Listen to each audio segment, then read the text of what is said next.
आज हम बात करेंगे एक बहुत ही इम्पॉर्टेंट टॉपिक के बारे में जिसका नाम है एफएसएसआई सैम्पलिंग। अगर आप कोई फूड बिज़नेस चलाते हैं तो आपकी दुकान के ऊपर कभी भी एफएसएसआई वाले लोग सैम्पलिंग कर सकते हैं।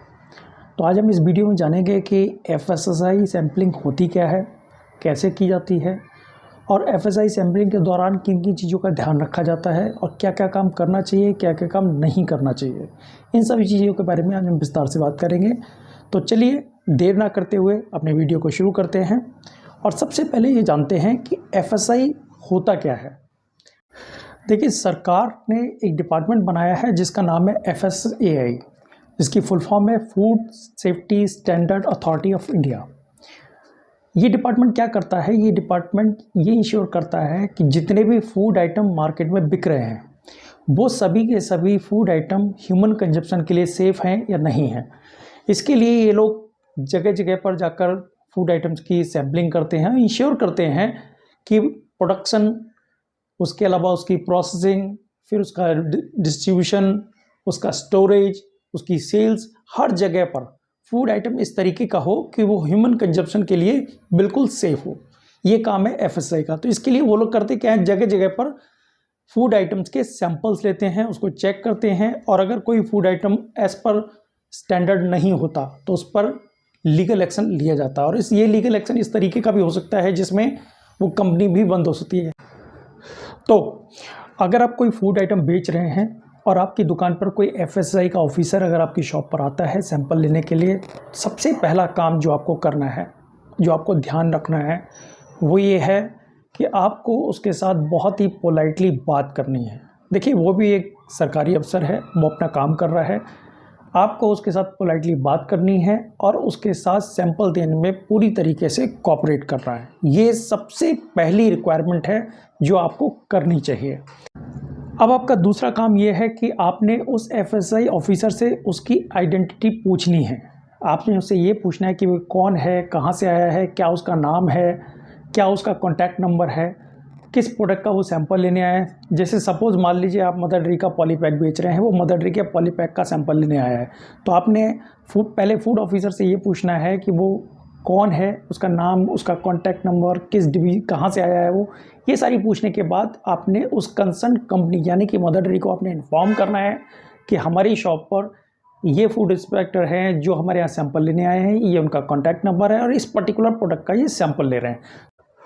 तीसरा और सबसे इम्पॉर्टेंट काम अब ये है कि अब आपने सैंपल देने की प्रोसेस पे फोकस करना है। तो इसके लिए आप जो भी काम कर रहे हैं अपने सारे काम छोड़ दीजिए और केवल इस चीज़ पे फोकस कीजिए कि अब आपने सैंपल देना है। आपने हर प्रोसेस को ध्यान से देखना है और चेक करना है।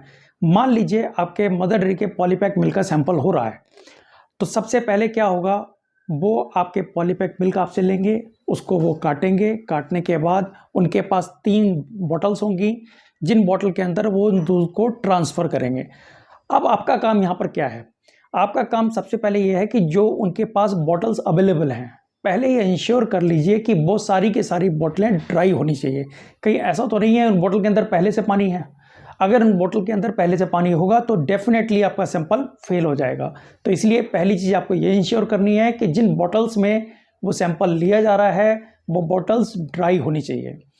दूसरी बात, अगर आप लिक्विड मिल्क या पॉलीपैक मिल्क का अगर आप सैंपल ले रहे हैं तो उस केस में आपको ये भी फोकस रखना है कि सैंपल देने से पहले उन पैकेट्स को अच्छी तरीके से हिला लिया गया हो, क्योंकि अगर पैकेट नॉन होमोजेनाइज्ड होगा तो उस केस में उसकी फैट जो है वो सेपरेटेड होती है, वो उसकी बॉडी से लगी रह सकती है क्योंकि दूध ठंडा होता है।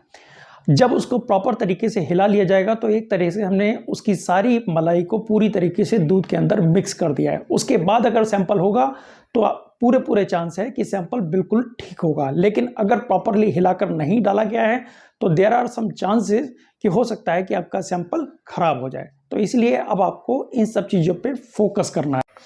सैंपल देने के बाद एफएसआई का ऑफिसर अब इन सैंपल को सील करेगा। सैंपल सील होने के बाद एक फॉर्म भरा जाता है जिसको बोलते हैं फॉर्म 5A। इस फॉर्म 5A के अंदर सैंपल से रिलेटेड सारी इंफॉर्मेशंस को लिखा जाता है। क्या क्या लिखा जाता है ये मैं अभी आपको बताऊंगा, बट उससे पहले आप ये जानिए इस फॉर्म 5A के अंदर दो टर्म यूज की जाती हैं। एक टर्म होती है FBO यानी कि फूड बिजनेस ऑपरेटर, ये वो आदमी है जिसका सैंपल लिया जा रहा है। दूसरी टर्म इसमें यूज होती है FSO यानी कि फूड सेफ्टी ऑफिसर, यानी कि वो आदमी जिस आदमी ने आपका सैंपल लिया है। तो ये दो टर्म इस फॉर्म 5A के अंदर होती हैं जिनका आपको ध्यान रखना है। इसके बाद अब बात करते हैं कि फॉर्म 5A के अंदर किन किन चीज़ों का आपको ध्यान देना है, क्या क्या चीज़ें वहाँ होनी चाहिए। फॉर्म 5A भरने के बाद FSO आपसे साइन कराएगा। ये ध्यान रखिए, साइन करने से पहले आप कुछ चीज़ों को इंश्योर कीजिए कि फॉर्म 5A में वो सारी चीज़ें सही तौर से लिखी गई हैं, नहीं लिखी गई। पहली चीज़ जो आपको ध्यान देना है वो है आपका बैच नंबर। आपको ये ध्यान देना है कि जो पैकेट जिसका सैंपल लिया गया है उसका सेम बैच नंबर उस फॉर्म 5A के अंदर मेंशन किया गया है या नहीं किया गया है। दूसरी चीज़, सैंपल कलेक्शन की डेट और टाइम, ये दो चीज़ें आपने इंश्योर करनी है कि सही लिखी गई हैं या गलत लिखी गई हैं। जैसे सपोज मान लीजिए आपका सैंपल 4 तारीख को हुआ है, ठीक है, तो 4 तारीख को अगर सैंपल हुआ है तो आपको इंश्योर करना है कि वहाँ पर 4 तारीख ही लिखी हो।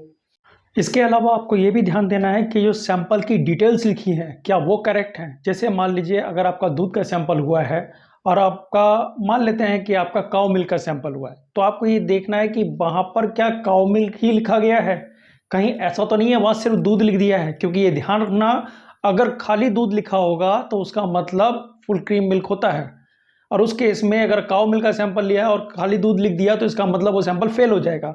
तो सपोज अगर आपके काऊ मिल्क का सैंपल हुआ है तो आपको वहाँ पर ये लिखवाना पड़ेगा पॉस्चराइज्ड होमोजेनाइज्ड काऊ मिल्क, अगर वो होमोजेनाइज्ड है तो। अगर नॉन होमोजेनाइज्ड है तो आप सिंपली पॉस्चराइज्ड काऊ मिल्क भी लिखवा सकते हैं। तो ये ध्यान देना है कि जिस चीज़ का सैंपल लिया गया है वही लिखा गया है, कुछ और तो नहीं लिखा गया है। इन सभी चीज़ों को चेक करने के बाद आप फॉर्म 5A पे साइन कर सकते हैं। फॉर्म 5A पे साइन करने के बाद एक कॉपी फूड इंस्पेक्टर आपको देगा और एक कॉपी अपने साथ लेकर जाएगा। इस फॉर्म 5A को जो कॉपी आपको मिलेगी उसको आपको संभाल के रखना है। हो सके तो आप इसकी 2-3 फोटोकॉपी करवा के अपने पास इमीडिएटली रख लीजिए। इसके बाद हमारा अगला काम है पैरेलल सैंपल बचा के रखना। पैरेलल सैंपल का मतलब ये हुआ कि जिस चीज़ से हमारा सैंपल लिया गया है उसी के बाकी और जो आइटम्स हैं उनको आपको बचा के रखना है। जैसा कि मैंने आपको शुरुआत में बताया था कि आपने कंपनी को इंटीमेट करना है, तो इंटीमेट का काम चूंकि आप पहले कर चुके हैं, तो सैंपल होने के बाद कंपनी के लोग आपके पास आएंगे, आपने उनको फॉर्म 5A देना है, उसके साथ साथ में एक पैरेलल सैंपल भी देना है, सो दैट कि अगर कंपनी वाले चाहें तो उसको टेस्ट करा सकते हैं। तो इसलिए आपको ध्यान रखना है कि आपको 5A और साथ में पैरेलल सैंपल आपने कंपनी वालों को हैंडओवर करना है ताकि वो अपने लेवल पर इसको चेक करा सकें। इसके अलावा एक और इम्पॉर्टेंट चीज़ जिसके लिए जो जनरली लोग स्किप कर देते हैं, सैंपल होने के बाद आपको एक डिटेल अपने पास हमेशा बना के रखनी होती है जिसकी कभी भी भविष्य में आपको ज़रूरत पड़ सकती है। उस डिटेल में आपके पास क्या क्या होना चाहिए? सबसे पहली चीज़ आपका फॉर्म 5A, ऑब्वियस सी बात है। उसके बाद आपका FSI का लाइसेंस, उसकी कॉपी। तीसरी चीज़ आपके GST नंबर की कॉपी। चौथी चीज़ आपकी GST का रिटर्न फाइल। ये 4 चीज़ें हैं जो आप अपने पास रखिए। इसके अलावा एक और चीज़ जो बहुत इंपॉर्टेंट है वो है आपके उस पर्टिकुलर प्रोडक्ट जिसका सैंपल हुआ उसका बिल कॉपी।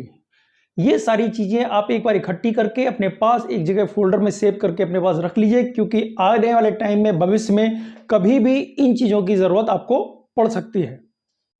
आशा करता हूँ आज दी गई जानकारी आपके लिए उपयोगी होगी, आपके भविष्य में कभी ना कभी काम आएगी।